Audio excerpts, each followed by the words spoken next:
Hello hi welcome नमस्ते, मेरा नाम ऋतिक और आज हम फिर से बात करेंगे एक और इम्पोर्टेंट कंसेप्ट के ऊपर। तो ये वीडियो उन स्टूडेंट्स के लिए मोस्ट इंपॉर्टेंट होने वाली है जिनके पास डीयू में सब्जेक्ट है रिसर्च मेथोडोलॉजी फॉर इकोनॉमिक्स। तो चलिए शुरू करते हैं आज की वीडियो को। और आज की वीडियो से हम शुरुआत करेंगे लेसन नंबर 5 के बारे में। तो लेसन नंबर 4 तक की वीडियोज़ यानी कि आधा सिलेबस हम प्रीवियस 7 वीडियोज़ में कवर कर चुके हैं और उम्मीद है ऐसे ही आने वाली 7-8 वीडियो में हमारी जो सीरीज़ है वो क्या हो जाएगी, कंप्लीट हो जाएगी। तो लेसन नंबर 5 की शुरुआत कर रहे हैं। 8 ही लेसन है, 4 तक तो पूरे कर चुके हैं और यूनिट नंबर 2 का है ये लेसन नंबर 5, ठीक है, जहाँ पे हम बात करेंगे sources of data and literature review के बारे में। क्योंकि जो कंप्लीट यूनिट है वो है भी इसी बारे में कि sources of data and literature होता क्या है। क्योंकि अब तक हमने ये देख लिया कि रिसर्च क्या होता है, रिसर्च प्रॉब्लम क्या होती है, ठीक है, और रिसर्च प्रॉब्लम डिज़ाइन किस तरीके से करते हैं। इसके अलावा अब हमें ये पढ़ना पड़ेगा कि जो रिसर्च में अलग अलग तरह का हम डाटा कलेक्ट करते हैं वो डाटा हमें कहाँ कहाँ से मिल सकता है। तो वो हम कवर करेंगे इस कंप्लीट चैप्टर के अंदर, लेसन के अंदर, और रिव्यू कैसे करते हैं वो भी देखेंगे। और इस कंप्लीट सीरीज के नोट्स भी ऑलरेडी प्रिपेयर हो चुके हैं with important question answer PDF. जिन बच्चों को नोट्स परचेज करने हैं वो इस नंबर पे जाए 9667836333 व्हाट्सएप सेक्टर के नोट्स भी ले सकते हैं। जैसे कि हम कंसेप्ट के बारे में बात करें तो एक चीज़ जरूर ध्यान रखना कि आप लोग हर एक वीडियो को कंसेप्ट वाइज और टॉपिक वाइज ही कवर करोगे, यानी कि हर एक वीडियो को सीरीज वाइज ही कंप्लीट करोगे, वरना हो सकता है कि आने वाले टॉपिक्स में प्रीवियस टॉपिक्स का यूज़ हो और आपको वो समझ में ना आए। और हमेशा किसी भी सीरीज़ को हमेशा स्टार्टिंग से ही कंप्लीट करते हुए आया करो। तो देखते हैं कंसेप्ट। तो सबसे पहले क्या आता है इस कंप्लीट चैप्टर का इंट्रोडक्शन। जैसे कि नाम से पता लग रहा है सोर्सेज ऑफ डाटा के बारे में बात कर रहे हैं, ठीक है। जो जैसे कि मैंने प्रीवियस वीडियो में बताया भी था कि मेनली हम जो डाटा कलेक्शन की बात करते हैं, ठीक है, वो हम करते हैं 2 बेसिस पे, एक प्राइमरी और एक सेकेंडरी। प्राइमरी डाटा कलेक्शन का मतलब क्या होता है कि हम खुद जा रहे हैं, ठीक है, ग्राउंड जीरो से रिसर्च करने के लिए खुद डाटा कलेक्ट कर रहे हैं। जैसे फॉर एग्जाम्पल आपको एक एग्जाम्पल दे रहा हूँ प्राइमरी सेकेंडरी डाटा में कि आपको किसी सोसाइटी के ऊपर डाटा कलेक्ट करना है कुछ स्पेसिफिक चीज़ों को लेके। फॉर एग्जांपल उनके फैमिली में कितने मेंबर्स हैं, ठीक है, इनकम क्या है, एजुकेशनल बैकग्राउंड कैसा है, इन सब चीज़ों के ऊपर डाटा कलेक्ट करना है आपको एक सोसाइटी के अंदर हर एक फैमिली मेंबर का, हर एक फैमिली का, ठीक है। तो एक तरीका तो ये है कि खुद आप रिसर्च करने जाओ, ग्राउंड जीरो पर जाके डाटा कलेक्ट करो। दूसरा ये है कि किसी ने पहले ही वो डाटा कलेक्ट कर रखा है, आप उस डाटा को वहाँ से उठा लो, ठीक है, और जहाँ पे आपको प्रोवाइड करना प्रोवाइड कर दो। तो अगर हम कभी भी कोई भी डाटा ग्राउंड जीरो से खुद कलेक्ट करने जाते हैं तो उसको बोलते हैं प्राइमरी सोर्स ऑफ डाटा, क्योंकि हम खुद गए हैं वो डाटा कलेक्ट करने। लेकिन अगर हम किसी का बना बनाया डाटा कॉपी कर लेते हैं, उठा लेते हैं रिप्रेजेंटेशन के लिए, उसको हम क्या बोलते हैं, सेकेंडरी डाटा। यानी कि सोर्सेज ऑफ डाटा बहुत जरूरी है ये तय करने के लिए कि रिसर्च हमारा जो है वो किस तरीके से होगा या फिर कैसे होगा, ठीक है। और दोनों के अपने प्रोज एंड कॉन्स हैं, ठीक है, यानी कि फायदे और नुकसान है।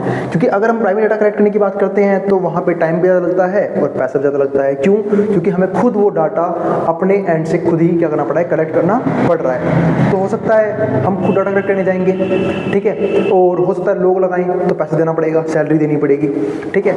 लेकिन अगर हम सेकेंडरी डाटा की बात करते हैं तो हमें सीधा मिल गया, तो हो सकता है कि उसमें हमारा टाइम भी बच गया और पैसे भी ना लगे हों। तो वही चीज़ यहाँ पे है, overview of data sources used in study and comprehensive review of relevant literature. यानी कि सिंपल सी बात है, डाटा सोर्सेज का पता होना भी बहुत ज़रूरी है और कॉम्प्रिहेंसिव रिव्यू भी बहुत ज़रूरी है किसी भी रेलेवेंट लिटरेचर का। मतलब ये है कि हमें डाटा तो कलेक्ट करना ही है, सोर्स और मेथड का पता लगाना है, लेकिन साथ साथ उसे रिव्यू करना ही बहुत ज़रूरी है कि वो डाटा हमारे काम का है या नहीं है। मतलब हम डाटा कलेक्ट कर रहे हैं, क्या सही में उसकी हमारी रिसर्च में इंपॉर्टेंस है या नहीं है, तो वो चीज़ करनी बहुत ज़रूरी है। It explains the nature and scope of primary and secondary data collected for research. अब यहाँ पे हम नेचर भी डिटरमाइन करते हैं किसका, डाटा का, कि वो प्राइमरी है या सेकेंडरी है, डाटा जो भी हमने कलेक्ट किया है उसके हिसाब से। And suggest some open source database, और यही नहीं सजेस्ट करते हैं कुछ ओपन सोर्स डाटा के बारे में, और आज की वीडियो में ओपन सोर्स डाटा के बारे में और अच्छे से पढ़ेंगे भी सॉरी। अगर मैं बात कर रहा हूँ ओपन सोर्स डाटा के बारे में, तो ओपन सोर्स डाटा का मतलब क्या होता है कि हम जो हैं वो डाटा कलेक्ट कर रहे हैं, और ओपन सोर्स होने का मतलब एक तरह से ये होता है कि अवेलेबल है सबके लिए, मतलब पब्लिक डोमेन में कुछ इन्फॉर्मेशन अवेलेबल है जिसको हम चाहें तो अपने रिसर्च में यूज़ कर सकते हैं। जैसे कि फॉर एग्जांपल मान लेते हैं कुछ अंडर ग्रेजुएट बच्चे हैं, वो किसी एक टॉपिक पे, ठीक है, किसी एक प्रोफेशन पे डाटा कलेक्ट करना चाहते हैं, ठीक है। अब उन्हें क्या चाहिए, रिसर्च करना चाहते हैं, उन्हें डाटा कलेक्ट करना है वहाँ पे। तो अब वो कुछ इन ओपन सोर्सेज की हेल्प ले सकते हैं जहाँ पे रेलिवेंट इन्फॉर्मेशन मिलती है, सही इन्फॉर्मेशन मिलती है। क्योंकि एक तरह से जो भी ये ऑर्गेनाइजेशंस हैं जो डाटा पब्लिश करती हैं, ठीक है, ये हमेशा, ठीक है, लीगल तरीके से काम करती हैं, सही डाटा पब्लिश करती है, ठीक है, ताकि लोग जो हैं उसको अच्छे तरीके से और अच्छे वे में रिसर्च के लिए यूज़ कर पाएँ और इन्फॉर्मेशन के लिए भी यूज़ कर सकते हैं इनके गिवन डाटा को, ठीक है। तो पढ़ते हैं ये अलग अलग पब्लिक डाटाबेसेस है कौन कौन से, वो हम देखेंगे, ठीक है। तो एक तरह से ये सेकेंडरी डाटा के फॉर्म में अच्छा रोल प्ले करते हैं। तो डाटा सोर्सेज इन रिसर्च, तो कौन कौन से डाटा सोर्सेज हैं जो रिसर्च में काम आते हैं वो देखते हैं। तो data sources refer to origins from which researchers collect information required for their study. तो सिंपल सी बात है, डाटा सोर्सेज क्या है, वो ओरिजिन्स हैं, वो जगह हैं जहाँ से जो रिसर्चर्स हैं वो इन्फॉर्मेशन कलेक्ट करते हैं। कौन सी इन्फॉर्मेशन, जिनकी उन्हें बहुत ज़्यादा ज़रूरत है, इनकी रिक्वायर्ड है, ठीक है, तो अपनी स्टडी के लिए। तो broadly data sources are classified into primary sources and secondary sources. तो डाटा सोर्सेज हम दो ही मानते हैं, या तो प्राइमरी सोर्सेज या सेकेंडरी सोर्सेज, जो मैंने वीडियो के बिल्कुल स्टार्टिंग में आप लोगों को एक्सप्लेन किया था, ठीक है। तो इसकी बात कर ली हमने। इसके बाद क्या आता है, suggestive open source databases for assessment and research.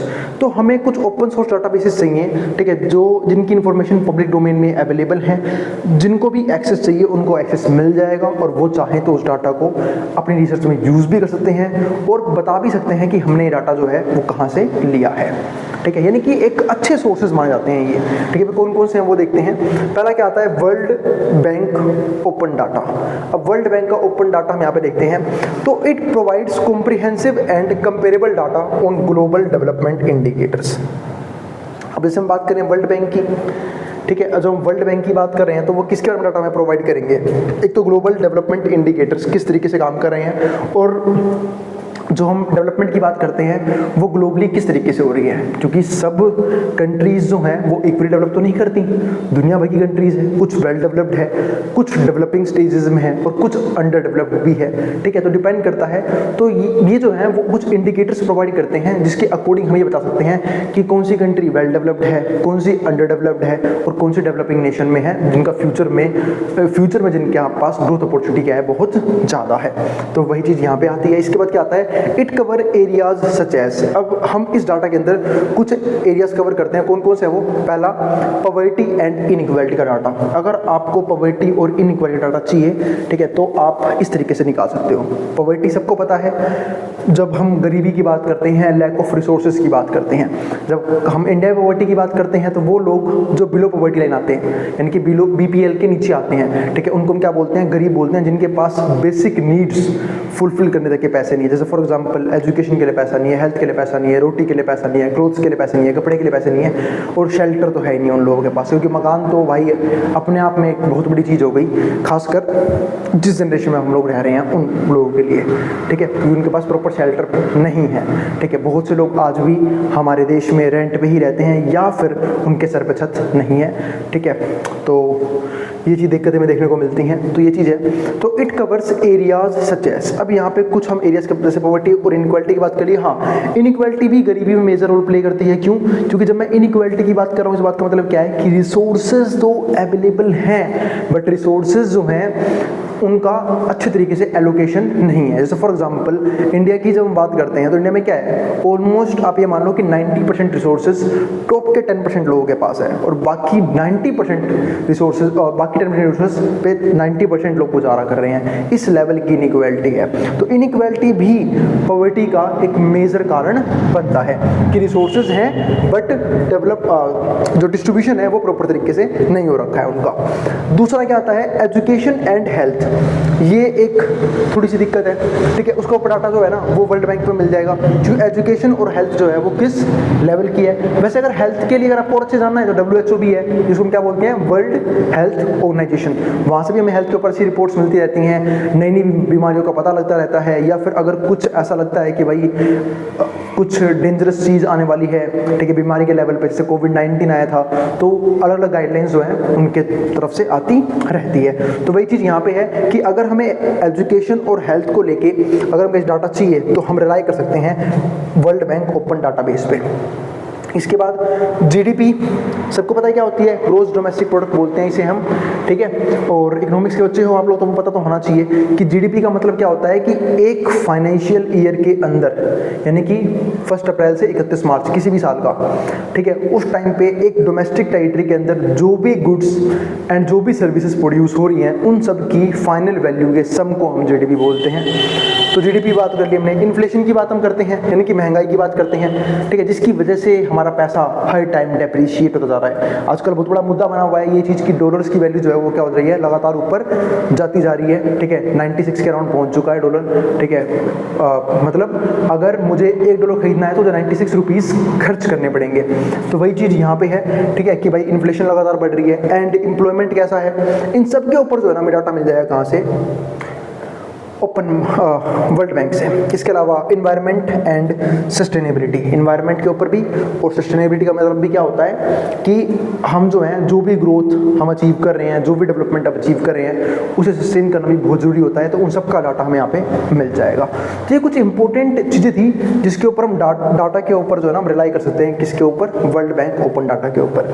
क्योंकि रिसर्च में सबसे क्रूशियल चीज़, सबसे इंपॉर्टेंट चीज़ क्या होती है कि हमें जो डाटा है वो ईजिली अवेलेबल हो, ठीक है, इजीली अवेलेबल हो, चीप रेट पे अवेलेबल हो सकता है फिर भी अवेलेबल हो, बट अच्छी क्वालिटी का डाटा। अच्छी क्वालिटी से मेरा मतलब क्या है, डाटा आजकल बहुत है, आप गूगल से डाटा ले सकते हो, ठीक है, आप AI की हेल्प ले सकते हो, लेकिन मेन बात ये आती है कि भाई जो डाटा हम कलेक्ट कर रहे हैं उस पर जो है ना हम रिलाई कर पाएँ, ठीक है, वो रेलिवेंट हो हमारे लिए, ठीक है, कोई भी गलत डाटा ना हो, ठीक है, वो भी चेक करना क्या है बहुत ज़रूरी होता है। तो इसलिए हम जो है ना कुछ इंपॉर्टेंट, ठीक है, ओपन डाटाबेस की तरफ जाते हैं जो टॉप की ऑर्गेनाइजेशंस हैं, जैसे कि हम इस पर तो भरोसा कर ही सकते हैं, वर्ल्ड बैंक है, वर्ल्ड बैंक ओपन डाटा, ठीक है, तो इस पर भरोसा कर सकते हैं। इसके अलावा और भी बहुत सारे इंस्टीट्यूशंस के बारे में बात करेंगे, ठीक है, जिन पे हम रिलाई कर सकते हैं कुछ क्रूशियल इंफॉर्मेशन के लिए, ठीक है। दूसरा क्या आता है, इंटरनेशनल मॉनेटरी फंड बोलते हैं इसे, IMF, ठीक है, अब इसका डाटा भी आता है। तो IMF databases focuses on primarily on macro economic and financial data. तो यहाँ पे हम मैक्रो इकोनॉमिक से डाटा ले सकते हैं और फाइनेंशियल डाटा यहाँ से ले सकते हैं of countries across the world, जो भी कंट्रीज हमारे वर्ल्ड में है। की डाटा सेट इंक्लूड, अब मेन किसी चीज़ के ऊपर हम बात करते हैं यहाँ पे, पहला बैलेंस ऑफ पेमेंट स्टैटिस्टिक्स, हमें बैलेंस ऑफ पेमेंट यहाँ पे समझने का मौका मिलता है, ठीक है, जिसके थ्रू आप बोलते हो ना कि भाई जो डॉलर है वो इतना ऊपर क्यों जा रहा है, उन सबकी स्टडी हम कहाँ पे करते हैं, बैलेंस ऑफ पेमेंट में ही करते हैं। दूसरा गवर्नमेंट फाइनेंस स्टैटिस्टिक्स, इसका डाटा यहाँ पे मिल सकता है कि जो गवर्नमेंट है वो किस तरीके से फाइनेंसेस को मैनेज कर रही है और किस तरीके से कंट्री को रन कर रही है, कई इफेक्टिवली वो फाइनेंसेस मैनेज वगैरह हो भी रहे हैं या नहीं हो रहे हैं, उन सब का डाटा हमें यहाँ से मिल सकता है। इसके अलावा तीसरा इन्फ्लेशन की बात जो मैंने की भी थी कि टाइम के साथ हमारे पैसे की वैल्यू कम होती रहती है, क्यों, महंगाई की वजह से हमारे पैसे की परचेजिंग पावर लगातार कम होती रहती है। हम बोलते हैं चीज़ें महंगी हो रही हैं, चीज़ें महंगी नहीं हो रही, हमारे पैसों की परचेजिंग पावर कम होती जा रही है। तो इन्फ्लेशन एक बहुत बड़ा क्या है, इकोनॉमी के लिए बहुत बेकार चीज़ है इन्फ्लेशन, ठीक है। मतलब अगर मॉडरेट रेट में रहे तो रहेगा तो कोई दिक्कत नहीं है, लेकिन दिक्कत क्या है कि मॉडरेट रेट से जब ऊपर जाता है बहुत ज़्यादा तो बहुत ज़्यादा दिक्कतें या फिर प्रॉब्लम खड़ी करता है इन्फ्लेशन। एंड मॉनेटरी इंडिकेटर्स, इन सब डाटा हमें मिल जाएगा कहाँ से, IMF से। इसके अलावा exchange rate and external debt, इसका हमें पता लग जाता है किससे, IMF से, कि कंट्री के ऊपर कितना डेट है। इसके अलावा एक्सचेंज रेट किस तरीके से मूव कर रहे हैं, जैसे मैंने अभी बोला ना आपको कि $1.96 के अराउंड चल रहा है इस टाइम पे, तो ये क्या, ये एक्सचेंज रेट ही तो है कि अगर मुझे अपने इंडियन रुपीस को डॉलर में कन्वर्ट करना है तो मुझे अगर $1 चाहिए तो उसके लिए मुझे 96 रुपीज़ पे करने पड़ेंगे। हाँ, कन्वर्जन चार्ज अलग होता है, उसकी बात नहीं कर रहा मैं, एग्जैक्ट वैल्यू की बात कर रहा हूँ। इसके बाद तीसरा पॉइंट क्या आता है, reserve bank of India, RBI, जिसकी हम बात करते हैं, रिजर्व बैंक ऑफ इंडिया, यानी कि सेंट्रल बैंक ऑफ इंडिया बोलते हैं इसे, जो हमारे इंडिया में फाइनेंसेस को हैंडल करता है। भाई ये भी एक बहुत अच्छा रिलायबल सोर्स है जिसके ऊपर हम भरोसा कर सकते हैं डाटा के लिए और किसी भी क्रूशियल इंफॉर्मेशन के लिए। तो DBIE बोलते हैं इसे, यानी कि data base on Indian economic. तो portal is an authoritative source of Indian financial and economic data, यानी कि यहाँ से हम इंडिया के फाइनेंस को, फाइनेंशियल और इकोनॉमिक डाटा यहाँ से कलेक्ट कर सकते हैं, यानी कि इंडिया के फाइनेंस को समझ भी सकते हैं कि फाइनेंस में क्या चल रहा है, और जिस भी तरह के में फाइनेंशियल डाटा हमें चाहिए वो हम यहाँ से ले सकते हैं इंडिया को लेके, ठीक है। और इकोनॉमिक डाटा हमें कुछ चाहिए तो वो भी ले सकते हैं यहाँ से। It provides time series data on, अब टाइम सीरीज डाटा प्रोवाइड करते हैं किस किस चीज़ को लेके। पहला मनी सप्लाई एंड क्रेडिट, कि भाई मनी सप्लाई कैसी है। अब सबको पता होगा कि मनी सप्लाई जो है ना वो क्या होती है कि मार्केट में कितना पैसा सर्कुलेशन में है, उसे मनी सप्लाई बोलते हैं। और मनी सप्लाई ध्यान रखना दोनों केसेस में बेकार है। अगर मनी सप्लाई ज़्यादा हो गई तो भी दिक्कतें हैं, क्योंकि मनी सप्लाई के ज़्यादा होने का मतलब पता है क्या है, लोगों के पास पैसा ज़्यादा आ रहा है सर्कुलेशन में, पैसा ज़्यादा आता है तो लोग डिमांड ज़्यादा करते हैं, डिमांड ज़्यादा करेंगे तो और सप्लाई नहीं हुई उस हिसाब से तो क्या होगा, प्राइस ऊपर जाएगा, इन्फ्लेशन बढ़ेगा। अगर मनी सप्लाई कम है इसका मतलब पैसा नहीं है लोगों के पास, पैसा नहीं है तो लोग डिमांड कम कर देंगे, डिमांड कम कर देंगे तो प्राइस ड्रॉप हो जाएगा। दोनों ही केसेस बेकार हैं। इन्फ्लेशन और डिफ्लेशन क्रिएट होता है, ठीक है, किसकी वजह से, मनी सप्लाई की वजह से। और क्रेडिट भी यहाँ पे एक इंपॉर्टेंट रोल प्ले करता है, ठीक है। जिसने खासकर बैंकिंग, मनी बैंकिंग के बारे में पढ़ा होगा तो उन्हें अच्छे से पता होगा कि क्रेडिट क्रिएशन या फिर जो क्रेडिट है वो कैसे मनी सप्लाई को अफेक्ट करता है। इसके अलावा इंटरेस्ट रेट हो एंड इन्फ्लेशन, ये भी आपस में क्या है, काफ़ी अच्छे तरीके से रिलेटेड हैं एक दूसरे के साथ, क्योंकि हम सब जानते हैं कि जब हम इकोनॉमिक्स की बात करते हैं तो हर एक टर्म जो है ना दूसरे टर्म को अफेक्ट करने की कोशिश करता है किसी न किसी वे से। जब हम बात कर रहे हैं इंटरेस्ट रेट की और इन्फ्लेशन की तो इसका भी क्रूशियल रोल है, ठीक है, कि भाई इंटरेस्ट रेट की जब मैं बात कर रहा हूँ, अब मान लेते हैं, अब देखो इंटरेस्ट रेट का रिलेशन किसके साथ है, मनी सप्लाई के साथ। मैं थोड़ा एक्सप्लेन करना चाहूँगा इस टॉपिक को। इंटरेस्ट रेट का रिलेशन है मनी सप्लाई के साथ, मनी सप्लाई अफेक्ट करती है इन्फ्लेशन को और डिफ्लेशन को। जो अब बात कैसे रिलेशन है समझा रहा हूँ। सपोज करते हैं इंटरेस्ट रेट सस्ते हो गए, पता आपको इंटरेस्ट रेट कब किए जाते हैं, जब मार्केट में मनी सप्लाई बढ़ानी होती है। अगर इंटरेस्ट रेट कम कर दिया, इस बात का मतलब क्या है कि इंटरेस्ट रेट अब मार्केट में कम हो चुका है, ठीक है, तो पैसे का फ्लो बढ़ेगा, यानी कि अब लोग लोन ज़्यादा लेंगे, क्योंकि इंटरेस्ट रेट कट करने का सीधा सा मौका, सीधी सी बात क्या है कि बैंक जो है जो पैसा उधार पे दे रही है उस पर कम इंटरेस्ट चार्ज कर रही है, और जब कम इंटरेस्ट चार्ज कर रही है इस बात का मतलब क्या है कि लोग जो हैं वो मोटिवेट होंगे क्या लेने को, लोन लेने को। अब जब लोग लोन लेंगे तो सिंपल सी बात है लोग जो है खर्चा भी करेंगे, ठीक है, मनी सप्लाई बढ़ेगी ना यहाँ पे, क्योंकि रेट ऑफ इंटरेस्ट कम हुआ, लोग मोटिवेट होंगे लोन लेने को, लोन लेके पैसे की सप्लाई बढ़ाएंगे, यानी कि मनी सप्लाई बढ़ेगी, मनी सप्लाई बढ़ेगी तो वो डिमांड भी करेंगे, उस पैसे से डिमांड करेंगे तो इन्फ्लेशन बढ़ेगा, यानी कि चीज़ें महंगी होंगी। तो वही चीज़ यहाँ पे है। इसका उल्टा सिनेरियो भी होता है कि अगर इंटरेस्ट रेट कम बढ़ा दिया तो मनी सप्लाई कम हो जाती है, मनी सप्लाई कम हो जाती है यानी कि लोगों के पास पैसा कम है तो लोग डिमांड नहीं करते हैं, डिफ्लेशन क्रिएट होता है। तो काफ़ी जो है ना ये आपस में क्या रखते हैं, रिलेटेड होते हैं, आपस में टॉपिक्स ही हैं, ठीक है। तो जिनकी बात मैंने प्रीवियस भी काफ़ी सीरीज में की हुई है। बैंकिंग एंड फाइनेंशियल इंस्टीट्यूशन, इसके बारे में पता लगाना है हमें किस तरीके से काम करते हैं, तो हम रिजर्व बैंक ऑफ इंडिया का डाटा स्टडी कर सकते हैं। एक्सटर्नल सेक्टर स्टैटिस्टिक्स, ठीक है, तो अब एक्सटर्नल सेक्टर क्या है वो उसके बारे में भी डाटा यहाँ पे ले सकते हैं। इसके बाद क्या आता है, ministry of statistics and programme implementation, ठीक है, इसको शॉर्ट फॉर्म में हम बोलते हैं MOSPI, ठीक है, ministry of statistics and programme implementation. तो ये क्या है, प्राइमरी एजेंसी है responsible for producing official statistics in India. जिनका काम क्या होता है, ऑफिशियल डाटा प्रोवाइड करना इंडिया के लिए। It publishes data related national income data ये पब्लिश करते हैं, ध्यान रखना, ठीक है। एंड जीडीपी की बात भी करते हैं यहाँ पे। एम्प्लॉयमेंट एंड अनएम्प्लॉयमेंट डाटा ये लोग यहाँ पे बताते हैं कि एम्प्लॉयमेंट एंड अनएम्प्लॉयमेंट किस लेवल पे है और किस एज ग्रुप में कितनी है, ठीक है। एजुकेटेड कितने अनएम्प्लॉयड हैं, ठीक है, अनएजुकेटेड कितने अनएम्प्लॉयड हैं, सबके बारे में डाटा आपको मिल जाएगा यहाँ पे, यानी कि एम्प्लॉयमेंट एंड अनएम्प्लॉयमेंट का फुल डाटा अवेलेबल होता है। इसके अलावा कंज्यूमर प्राइस इंडेक्स CPI, ये भी काफ़ी इंपॉर्टेंट टॉपिक है, कंज्यूमर प्राइस इंडेक्स, तो इसके बारे में डाटा बताते हैं, ठीक है। और इंडस्ट्रियल प्रोडक्शन एंड सर्विस, ठीक है, कि इंडस्ट्रियल प्रोडक्शन किस लेवल पे हो रहा है, ठीक है, और अलग अलग सर्विस जो है उसको लेके, ठीक है। ये सब जो काम है ना वो किसका है, ministry of statistics and programme implementation, इनके पास होता है सारा डाटा। अगर हमें इन सब डाटा के बारे में कुछ ना कुछ जानकारी चाहिए या फिर इन सब जो पॉइंट्स हैं हमारे, इन सब पे किस तरह की इंफॉर्मेशन चाहिए, ठीक है, या फिर कोई भी रिसर्च करनी है तो हम जाके इनके थ्रू वो डाटा ले सकते हैं। इसके अलावा ओपन गवर्नमेंट डाटा, जिसको हम OGD बोलते हैं, प्लेटफॉर्म इंडिया, ठीक है, जहाँ से हमें डाटा मिल सकता है। अब कैसे क्या डाटा मिलेगा वो देख लेते हैं। तो OGD यानी कि ओपन गवर्नमेंट डाटा में platform India provides data sets, ठीक है, यानी कि यहाँ पे डाटा सेट मिलते हैं हमें इकट्ठा, पब्लिश बाय वेरियस मिनिस्ट्रीज, जहाँ पे अलग अलग मिनिस्ट्री अपना डाटा डालती है, डिपार्टमेंट्स डाटा डालते हैं, एंड स्टेट गवर्नमेंट्स। अब इसके कुछ क्रूशियल पॉइंट कौन कौन से हैं? पहला, एजुकेशन एंड हेल्थ को लेकर डाटा मिल जाएगा, ठीक है, जहाँ पे जो हेल्थ मिनिस्ट्री है या फिर एजुकेशन मिनिस्ट्री है, ठीक है, वो यहाँ पर डाटा प्रोवाइड कर सकती है एजुकेशन के ऊपर, हेल्थ के ऊपर हेल्थ मिनिस्ट्री प्रोवाइड कर देगी। दूसरा, एग्रीकल्चर एंड रूरल डेवलपमेंट किस तरीके से हो रहा है, ठीक है, उसके ऊपर डाटा मिल जाएगा आपको, क्योंकि यहाँ पे गवर्नमेंट की अलग अलग मिनिस्ट्री तो डाटा प्रोवाइड कर रही है, साथ गवर्नमेंट भी खुद डाटा प्रोवाइड कर रही है अलग अलग चीज़ों को लेके। तीसरा, public finance and welfare schemes के बारे में अगर आपको इन्फॉर्मेशन चाहिए या फिर रिसर्च करनी है तो उसके बारे में आप इस OGD प्लेटफॉर्म पे आके इंफॉर्मेशन कलेक्ट कर सकते हैं। इसके अलावा जो हमारे पास डेमोग्राफिक्स है, ठीक है, डेमोग्राफिक की बात कर ली, एंड इंफ्रास्ट्रक्चर के बारे में, तो हम यहाँ पे जाकर डाटा कलेक्ट कर सकते हैं।